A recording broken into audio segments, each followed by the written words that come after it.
स्वार्थ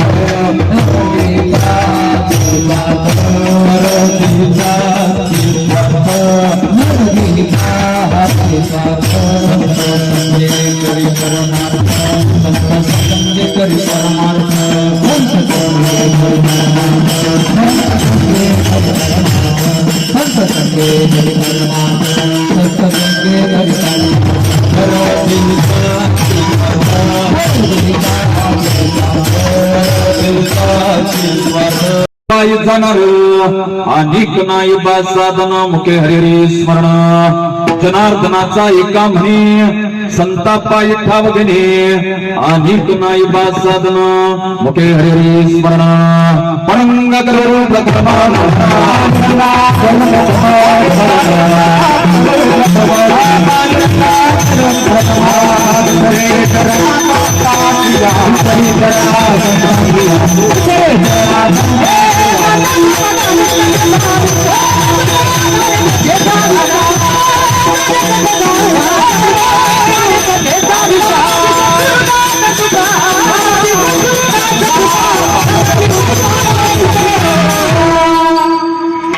रत्नाकरा गौतमता हिमालया किरीटिनीं ब्रह्मराज ऋषिरत्नाढ्यं वंदे भारत मातरम् वक्रतुंड महाकाय सूर्यकोटि समप्रभ निर्विघ्नं कुर्मदेव सर्वकार्य सर्वदा मायोगपीठ तडवीमरत्तं वरं पुण्डलीकाय तात्मनिन्द्रै समागतिरिष्टन्तमानन्दकर्णं परमलिंगं भज पाण्डुरंगं नमो नान देवा नमो नान राजा नमो नान सिंधू सखा पूर्णमाजा मती मंगते ज्ञानदाता दिनासी नमस्कार साष्टांग ज्ञानेश्वराशी या देवी सर्वभूतेषु मातृपेण संस्थिता नमस्तस्यै नमस्तस्यै नमस्तस्यै नमो नमः मनोजमं मारुतल्लवेगं जितेन्द्रं पतिमतं वरिष्ठं वातात्मजमारुतवाक्यं श्रीरामदूतं शरणप्रपद्ये चरितं शिवराजस्य विजय श्री विराजितं विराजभूतं रसंपन्नं रामायणे वापरा आरंभे वदेना अयोध्या चराचा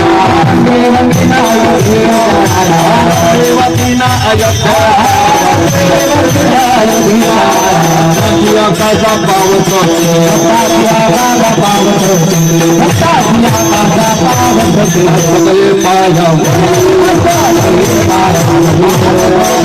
संतांच्या भगवंताच्या मागे गेल्यावर स्वतःचा स्वार्थ किती साधायचा आणि हे स्वार्थ साधता साधता स्वतःचा परार्थ किती साधायचा हे सांगणारा पाच चरणाचा सुद्धा बंगारी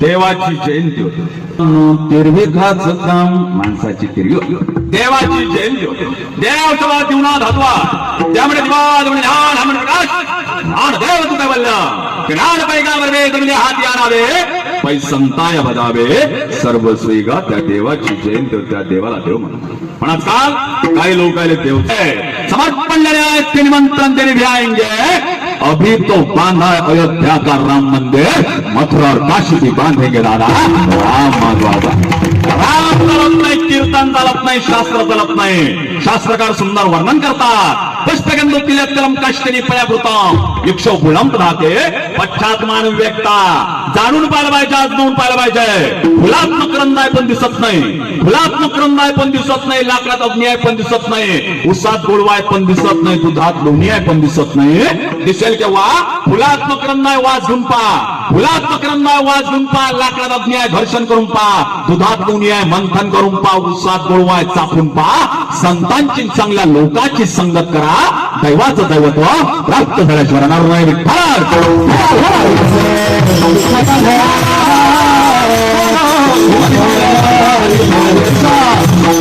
चुकलं कुठं तेवढं समजतं आणि आज भरपूर दिवसानं कीर्तनात भजनी उपस्थित आहे भजनी कीर्तन पार पाडते कलाकार कीर्तन पार पाडतात आणि गंधर्व स्वर्गात असतात गंधर्व स्वर्गात असतात गंधर्व स्वर्गात असतात समजलं समजा पाहिजे नाही तर जेवण आहे म्हटलं उद्या काही अडचण नाही आणि आपल्या इथं आलेले सगळे गंधर्व आहे एवढं बोलून जर तुम्ही याच्यातरी टाळ्याने वाजवता का डोकं फोडून घेऊ का मी टाळ्या वाजवल्या जोड्यानं वाजवल्या पाहिजे खुर्चीवरच्याने वाजवल्या पाहिजे टाळ्याचा मोठा टायमिंग असतो आता ज्याचे लग्न झाले आहे ना त्याचे पार्लेचे बिस्कुट ऑलरेडीच मुरले आहे, पण तुम्ही कधी खाल्लं नसन. योग्य वेळेत खा लागते, योग्य वेळेत चहा टाका लागते, योग्य वेळेत बाहेर काढला लागते. जास्त वेळ जर अंदर राहिला तर विरघळून जाते, लवकर बाहेर काढला तर कच्चा राहते. ज्याला हा टायमिंग सापडला त्याला काळेचा ना आयुष्याचा सुद्धा टायमिंग सापडला. दादा टायमिंगला फार मोठं महत्व. आणि साऊंड कोणाचा आहे? देवानंद. हा देवानंद. काय नाव आहे? देवानंद. देवान भाऊ. देवा साऊंड. देवा साऊंड. देवानंद. याच्यात राहुल गांधी जरी बोलले ना तरी नरेंद्र मोदींचा आवाज येते म्हटल्या वेळा चांगला समजा. देवाची जयंती. त्या देवाकडे 6 चांगले गुण आहेत. यशस्वी अवतार वैराग्येश्वर देवाला देव म्हणतात. आणि माणसाकडे गुण दिले काम, क्रोध, माद, मत्सर, अंबानी, अहंकार. सोपान कन्यार करले वाटते न्याय को व्याख्यान कीर्तन कोणीच करू शकत नाही. ह्या बाय मोठ्या अहंकार करते. मीच वैत टिकली, दुसरी टिकलीच नसते. आता माझ्या गळ्यात थोड्या हार टाकते. हार. काय नाव आहे त्याचं? हार. म्हणा ना काय नाव आहे? म्हणा ना काय नाव आहे? काय नाव आहे? हार. हार. हार. जो माणूस हाराच्या मागे लागन त्याची कधी जीत होईल का? राजीव गांधी काय न मेले? हारानं. मामी वारकरी लोक जास्त वेळ गळ्यात काय ठेवू कधी गेम होऊ शकते दादा, त्याचं नाव आहे. लोक हाराच्या मागे लागले, खुर्चीच्या मागे लागले. काल परवा आमच्या अमरावतीला मुख्यमंत्री आले, 5 खुर्च्या आधीच टाकले. तो 50 रुपये डोनेशन दे. अजिबात नाही दादा. है तुका मनुष्यत्व मुमुक्षत्वम महापुरुषं सारा पद्मपुरात वर्णन पुनर्वित्तम भार्याप्रमाणे यतत पुनर्लभ्यम न शर्रप्न पुन्हा पुनर्वित्तम. लोक काय करा पैसा इकडे वगैरे समजत नाही. जो धर्मान असेल तो कुलवान, गुणवान आणि शिलवान असला असं अजिबात होत नाही. कागू पैसा कुठपर्यंत कमाला पाहिजे? तुमच्याकडे नळाला नळाच्या खाली पाण्याची बादली लावली, त्या फळाची तोटी बंद केला पाहिजे. एवढाच पैसा माणसानं कमावला पाहिजे. तुमच्या घरात जर 4 पाहुणे आले, 4 पाहुणे आल्यावर तुम्ही काय करता? 4 भाज्या, 4 चटण्या, लाडू, बासुंदी करता, कोपऱ्यात मिरचीचा ठेचा ठेवता. मग तुमचं काम काय असते? इकडलं सगळं खाल्ल्यावर मिरचीचा ठेचा असा घ्यायचा, असा लावायचा, असा घ्यायचा, असा लावायचा. तुमचं असं काम नसते. घेतला की मारला बक्का, घेतला की मारला बक्का, असं तुमचं काम नसते. तुमच्याकडे पैसा आहे हा तुमचा योग आहे, पण तुमचा पैसा असा धर्म कार्यात खर्च होतोय हा तुमचा क्षमा आहे. तुम्ही संसारात आहात हा तुमचा योग आहे. तुम्ही संसारात राहून परमार्थ करता हा तुमचा क्षमा आहे. तुमच्या ताटात मिरचीचा ठेचा वळला हा तुमचा योग आहे. दुसऱ्या दिवशी पिवळ्या गोळ्या घ्यायचं काम पडलं हा तुमचा क्षमा आहे. तुमचं लग्न जुळलं हा तुमचा योग आहे. लग्नाच्या आधी बायको पयाली हा तुमचा क्षमा आहे. त्या तिने मेसेज केला हा तुझा योग आहे. तिनं तुला ब्लॉक केलं हा तुझा क्षमा आहे. दादा पैसा कुठपर्यंत कमावला पाहिजे? जो धर्मान असेल तो कुलवान, गुणवान आणि शिलवान असला असं अजिबात होत नाही दादा. पुनर्वित्तम पुनर्मित्रम. मित्र केला महाबळी कामाने अंतकाळी. शेवटच्या काळात तुमचा मित्र कामात येत नाही. शेवटच्या काळात तुमची बायको कामात येत नाही. शेवटच्या काळात काल परवा अक्षित लावली तुमची बहीण कामात येत नाही. बहीण कोणती असते? जे बहीण कोर्टात हिस्से वाटणी चुपचाप सही करते दादा, हेच खरी बहीण असते. ते बहीण शेवटच्या काळात कामात येत नाही. पुनर्वित्तम पुनर्मित्रम पुनर्भार्या. भार्या म्हणजे काय होते? बायको. आता तुमचं सांगत असेल ना, केळीचं पान टूर टूर फाटे, हे गेले कीर्तनाले मले हुरहुर वाटे. आजकाल तर नवीन निघालाय बाबा. येवल्या सस्याचे येवले पाय, आमचे हे दिसत नाही भाजपात गेले की काय. आपला कीर्तनकार वक्त्याचा कोणता पक्ष नसतो. कीर्तनकार वक्त्यानं या नारदाच्या घालून कोणा पक्षाचा नेत्याचा प्रचार केला नाही पाहिजे. कीर्तनकारानं कीर्तनालयाला पटकन कीर्तनालय सुरुवात केली पाहिजे. सौजन्यवाल्याची आयोजकाची स्तुती करता करता पुढच्या वर्षीची लाईन लावली नाही पाहिजे. कीर्तनकार वक्त्याचा एकच पक्ष, हरिनामावर लक्ष हाच कीर्तनकार वक्त्याचा पक्ष असला पाहिजे. ज्या पंजात घडा त्या हातात कमळाचं पुष्प घेण्या, त्या विठ्ठलाच्या चरणावर सोडण्या, या लोकांवर वक्तव्य धनुष्यबाण चालवण्या, यायचे कान बरे झाले असतात, यायच्या कानात तुतारी वाजवणार, अंधार संत मशाल लावणार. कधी स्कॉर्पिओ आहे, कधी फॉर्च्युनर आहे, कधी रेल्वे इंजिन आमच्या सोबत आहे. दादा समजला संत पायदा नाही तर काही अडचण नाही. पुढच्या वर्षी समजा लब्धम न शर्रा पुढा. देवानं सुंदर चांगलं शरीर दिलं, ना कुठे चरचरला फेर आणले, पॉइंट्स लावायचं काम ठेवलं नाही. या जगतामध्ये आल्यावर तुम्ही काय केलं दादा?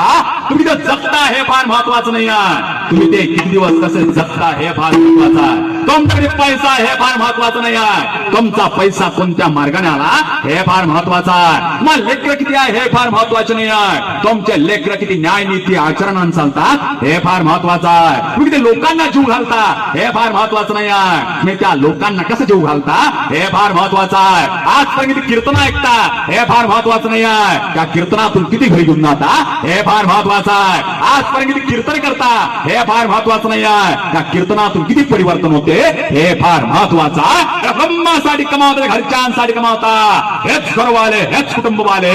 जेव्हा तुमचा मरणाचा प्रसंग येतो तेव्हा हे म्हणतात की आता हा कमावणारा मेला पाहिजे, तर देवासाठी देशासाठी धर्मासाठी जगा हो.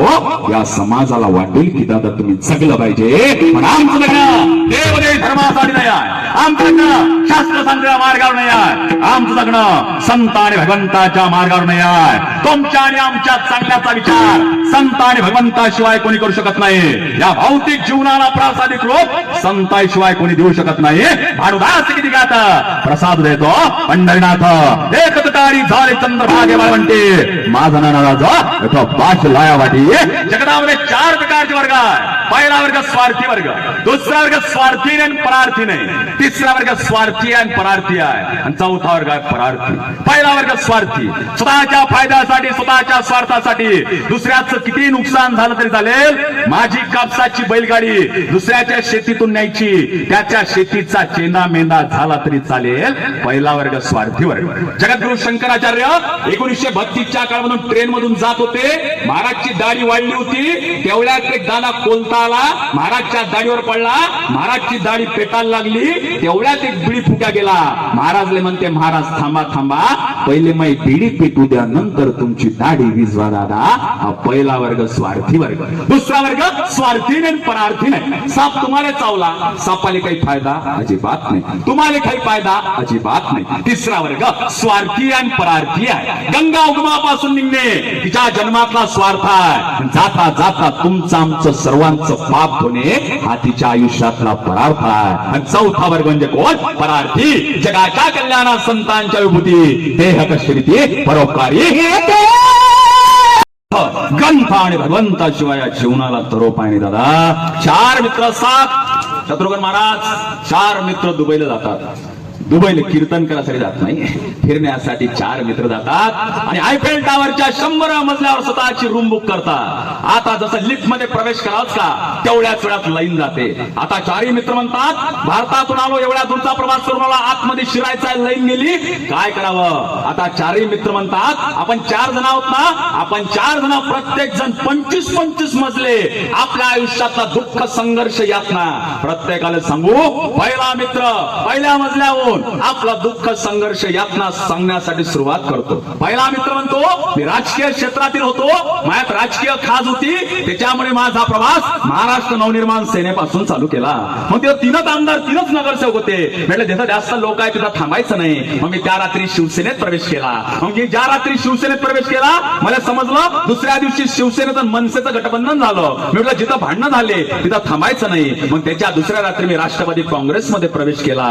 मी ज्या रात्री राष्ट्रवादी काँग्रेसमध्ये प्रवेश केला दुसऱ्या दिवशी सकाळी 4 वाजता माहित पडलं याचा शपथविधी भाजप सोबत झाला. मी म्हटलं हे काही कामायचं नाही. मग मी जुगाडू स्वभावाचा होतो, माझ्या जांगळबुत्ता करायची सवय होती. मी सगळ्यांना एकत्रित केलं, गुवाहाटीत गेलो, कामाख्या देवीचं दर्शन केलं, नवीन पार्टी निर्माण केली, कॉकरोच जनता पार्टी त्याचं नाव होतं. मग मी म्हटलं इथं काही जास्त वेळ थांबणं गरजेचं नाही. असं करता करता मी राजकीय प्रवासाला तिथंच आराम दिला. असं करता करता 25 मजले झाले. 26व्या मजल्यावर दुसरा मित्र आपलं दुःख संघर्षासाठी सुरुवात करतो. दुसरा मित्र म्हणतो मला ज्योतिषशास्त्रावर जास्त विश्वास होता, त्याच्यामुळं ते नाशिकला कोणतरी कॅप्टन जोरात म्हणून नाही. मी त्यांच्याकडे गेलो, त्यांच्याकडे हात दाखवला, ते म्हणजे हात काही पाहत नाही, पाय पाहतो, त्यानं पायी पाहिला, 2 वांगे 3 अंडे आयुष्य झालं. म्हटलं याच्यातही काही रस नाही. असं करता करता 50 मजले झाले. 51व्या मजल्यावर तिसरा मित्र आपलं दुःख संघर्ष सांगण्याची सुरुवात करतो. तिसरा मित्र म्हणतो मी सांप्रदायिक क्षेत्रातील होतो, मला गावात सप्ते घ्यायची लई खास होती. मग मी गावात सप्ते घ्यायला लागलो. सप्ते घेता घेता वर्गणी 1.25 रुपये देऊ, घरातले सगळे जेवायला येऊ, कार्यक्रम झाल्यावर तुमच्यापासून हिशोब घेऊ. सप्ते घेता घेता हप्त्यावर आयुष्य आलं. सप्ते घेता घेता उपोषण करायला लागलो, हिशोब लागायला नाही लागला, मग उपोषणावर पाळी आली. असं करता करता सप्ते बंद पडले. असं करता करता 75 मजले झाले. 76व्या मजल्यावर चौथा मित्राचा नंबर येतो. चौथा मित्र काही बोलत नाही. त्याला चारही मित्र त्याच्याकडे पाहतात. 80वा मजला येतो, चौथा मित्र काही बोलत नाही. 85वा मजला येतो, चौथा मित्र काही बोलत नाही. 90वा मजला येतो, चौथा मित्र काही बोलत नाही. आता तीनही मित्र जातात, त्याला हलवतात. हे बोल की तुझ्या आयुष्यातला दुःख संघर्ष काहीतरी सांग की. हा काही बोलत नाही. 95वा मजला येतो, हा काही बोलत नाही. 99वा मजला येतो, शेवटच्या फक्त 4 पायऱ्या शिल्लक असतात. हे म्हणते सांग की तुझ्या आयुष्यातला दुःख संघर्ष काहीच असेल सांग की. हा म्हणतो माझ्या आयुष्यातलं दुःख एवढं आहे, आपण सगळंच्या सगळे 4 जण 100 मजले पायऱ्या चढून वर आलो, पण आपल्याला ज्या रूम मध्ये जायचा त्या रूमची चाबी मी खालीच रिसेप्शनवर विसरला. एवढाच माझ्या आयुष्यातलं दुःख आहे. तुम्ही आम्ही जीवात केली हे 100 मजली बिल्डिंग आहे, ते चाबी खाली विसरले. ते संत आहे, ज्या रूम मध्ये आतमध्ये जायचा तो भगवंत आहे दादा. संताशिवाय पर्याय नाही. आणि हा स्वार्थ अभंगाच्या बोला राष्ट्रपती डॉक्टर राजेंद्र प्रसाद त्या माणिकचे चप्पल स्वतःच्या डोक्यावर घेते, माणिकच्या पायात घालून देते. या माणिकचं नाव दुसरं तिसरं काही नसतं, वंदनीय राष्ट्रसंत तुकडोजी महाराज असतं दादा. आयुष्यात एकदा संतांचं सानिध्य, संत आणि गुरुचं सानिध्य एकदा तरी आयुष्यात फार महत्वाचं आहे दादा. अवलिया संत भिंतीकडे पाहायचं, शिव्या द्यायच्या. त्या मायला राहिना इकडे काय आला, एका बाईला ठेंगराला कॅन्सर झालाय, नाहीतरी मरायचाय. कोणतरी सांगितलं या संताकडे गेलं पाहिजे. बाई लाईनीत लागते, महाराज तिकडे पाहतात तर इकडे शिव्या देतात. त्या मायला राहिना मुंबईतच मरायचं होतं, इकडे कशाला आला. आता दुलाची कप बशी असते, बशी घेते, सर्व दिशा फेकते. बाईच्या ठेंगराला कॅन्सर मध्ये जाऊन फसते, बाई रक्तबंबाळ होते. 1 महिना कोमात राहते. 1 महिन्यानंतर रिपोर्ट काढले जातात. नंतर माहित पडते या बाईला आयुष्यात कधीच कॅन्सर नव्हता. त्या संतांचं नाव दुसरं तिसरं काही नसते, श्री संत लहानूजी महाराज असते दादा. आयुष्यात एकदा तरी संत आणि गुरुची भेट फार महत्वाची आहे दादा. 25 वर्षाचा तरुण आहे. माझ्या खेळता खेळता माझ्याने दोन्ही डोळे दादा अंध झाले. 25 वर्षाचा इंजिनियर तरुण रडतोय. कोणतरी सांगितलं योग्य ठिकाणी योग्य अधिष्ठान मानलं पाहिजे. हा तरुण 2 महिने योग्य ठिकाणी योग्य अधिष्ठान मानतो. रात्री 2 वाजता डोळ्यात दिव्य दृष्टी येते, समोर लख प्रकाश असते. डोळ्यातून समोर पाहते तर साक्षात विभूती असते. त्या विभूतींचं नाव दुसरं तिसरं काही नसते, श्री संत गजानन महाराज त्यांचं नाव असते दादा. आयुष्यात एकदा तरी संत आणि गुरुची भेट फार महत्वाची आहे. मेचावडा होतो, याच्यापेक्षा लहान असं बाबासाहेब शत्रुघ्न महाराज एका महाराजच्या भेटीसाठी गेलो. फाट्यावर कोणीतरी सांगितलं संताला त्याच्या पाया लागण्यासाठी गेला पाहिजे. मी त्याच्या पाया लागायला गेलो. महाराजनं जसं मला पाय लक्ष धडकन लात मारली. मी दूर जाऊन फेकलो. बाबाला म्हटलं जाऊन विचारा महाराजनं काऊन लात मारली. बाबा तेले विचारायला गेले. महाराज म्हणाले तेले काय माया पाया लागायला नव्हतं, अख्खं जग त्याच्या पाया लागन. त्या संतांचं नाव श्री संत भाकरे महाराज असणारा. आयुष्यात एकदा तरी संत आणि गुरुची भेट फार महत्वाची आहे. आजचं कीर्तन झाल्यावर जर आयोजकांनी ठरवलं जाताना प्रत्येकाला एक भेट द्यायची आहे. माझ्या उजव्या हातावर 10-10 किलोचा चांदीचा गोळा, माझ्या डाव्या हातावर 10-10 किलोचा लोखंडाचा गोळा. जाताना प्रत्येकाला एक कोणताही गोळा घरी घेऊन जायचा आहे. तर तुम्ही कोणता गोळा घरी घेऊन जाणार? चांदीचा. 2,91,000 रुपये किलो विथ जी. बायको लहानपणी वाटावे त्या पोट्ट्याचे पेढे, म्हातारपणी खावे त्याच पोट्ट्याचे जोडे. आज बहुतांश तरुण मंदिरावरचे तरुण इकडे नवीन पार्टी बसवली आहे त्यांनी.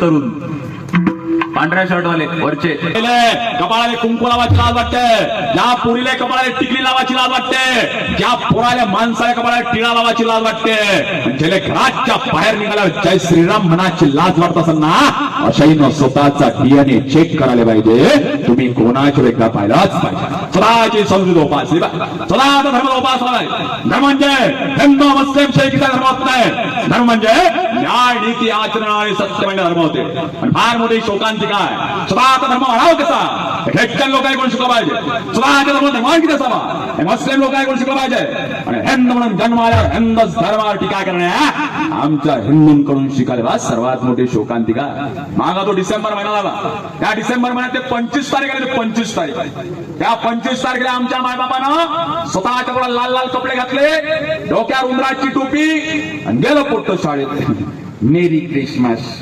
मेरी क्रिसमस मेरी क्रिसमस काल परवा ते इराणले कोणतरी खेम नाही का कोणतरी मेलो त्या मालेगाव लखनौ कामठीत काही लोक रडायला लागले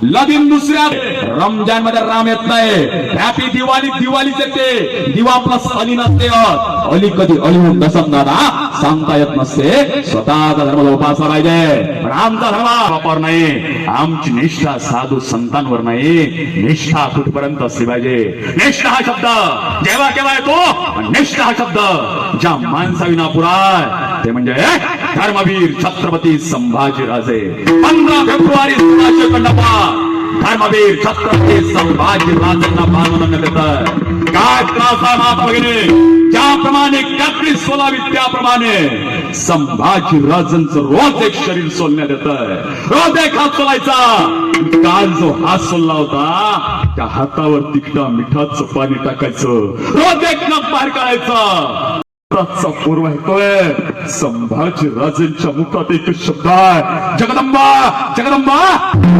शेवटची आत्म देतोय लावा संभाजी जीवा बाहेर निकालला एवढी मोठी साखरदंडा सगळ्या कडी संभाजीराजांच्या जिम्मा टाकण्यात येतात 10 दिवसात झटका मारण्यात येतात संभाजीराजांची 1.5 हातची भराय माता भगिनी ज्याप्रमाणे घरात भेंडी कापतात त्याप्रमाणे संभाजीराजांच्या शरीराचे तुकडे मिलीमीटर मध्ये कट करण्यात येत आहे हार विणावा त्याप्रमाणे वळू तुळापूरचे लोक संभाजीराजांचं शरीर शिवतात वळू तुळापूरला संभाजीराजांची समाधी बांधण्यात येते आज औरंगाबादला औरंगाची कमार जोरजोरानं ओरडताय औरंगाबाद नाही विश्वास बसला नाही सगळ्यांनी युट्यूब टीव्ही ऑन केल्या पाहतात तर काय कालपर्यंत आपल्यात हसत खेळत राहणार अजित दादा आपल्यात नव्हते गोष्ट इथवर थांबली नाही ज्या लोकांनी आजन्म अजित दादांवर कालपर्यंत टीका केली अशा लोकांनी दुसऱ्या दिवशीपासून अजित दादांचे मोठमोठे पोस्टर लावले मोठमोठे लेख लिहिले जोपर्यंत माणूस जिवंत आहे तोपर्यंत त्याची किंमत करा मेल्यावर किती पोस्टर आणि लेख लिहिले माणूस वापस येत नाही दादा जरी पोखले शरीर तरी ते केव्हाही जाणार काल परवा यमराजजी माझ्याकडे आले सोपान मोमने चला मी म्हटलं चलताय काय म्हटलं पहिल्यांदा अमरावतीत आले आलू बोंडा गिलावळा रस्सा खाऊन जा त्यानं खाल्ला निवांत झोपले तेवढ्यात नाही त्याचा लॅपटॉप ओपन केला लॅपटॉपवर सगळ्यात वरत लिहिलं होतं सोपान कनेरकर म्या त्यांना अजून कट केलं सगळ्यात खाली हेच केलं यमराजजी थोड्या उठले वा वा वा सोपाननी मस्त जेवण छान नाश्ता झाला मी लय खुश आहे म्हणे मी म्हटलं काय करता काही नाही म्हणे आजच्या दिवसाची सुरुवात वरून नाही तर खालून करतो म्हणे दादा जरी पोखाले शरीर तरी ते केव्हाही जाणार मी येपर्यंत आमच्या पोराईचे मला फोन चालू होते दादा कुठपर्यंत आहे दादा कुठपर्यंत आहे आता दादांनी मी मरो ना मला कोणीच फोन करत नाही दादा जरी पोखाले शरीर तरी ते केव्हाही जाणार काल परवा घराच्या बाजूला काही पोरं चिंचेच्या झाडाला दगड मारत होते नेम हुकला की शिवी द्यायची च्या मायला नेम चुकला पुन्हा दगड मारायचे पुन्हा बोलायचे नेम हुकला की शिवी द्यायचे च्या मायला नेम चुकला बाजूला साधू ऐकत होते साधू म्हणे याच्यानंतर तुम्ही शिवी दिली मी तुम्हाला भस्म केल्याशिवाय राहणार नाही विदर्भातले पोट्टे बापाने ऐकत तर शापाले थोडी ऐकते त्यानं पुन्हा दगड घेतला पुन्हा मारला पुन्हा नेम हुकला पुन्हा शिवी दिली च्या मायला नेम चुकला साधून कमंडल पाणी घेतलं पोट्टेच्या अंगावर मारलं वरतून बीच कळाली साधूच्या अंगावर पडली साधू टाकच्या जागी मेला वरतून यमराजी म्हणते च्या मायला नेम चुकला जरी पोखले शरीर तरी ते केव्हाही जाणार जनार्दन स्वामीचं शेवटचा विवाह. जनार्दन स्वामी नाथ महाराज आवाज देतात, हे नाथा इकडे.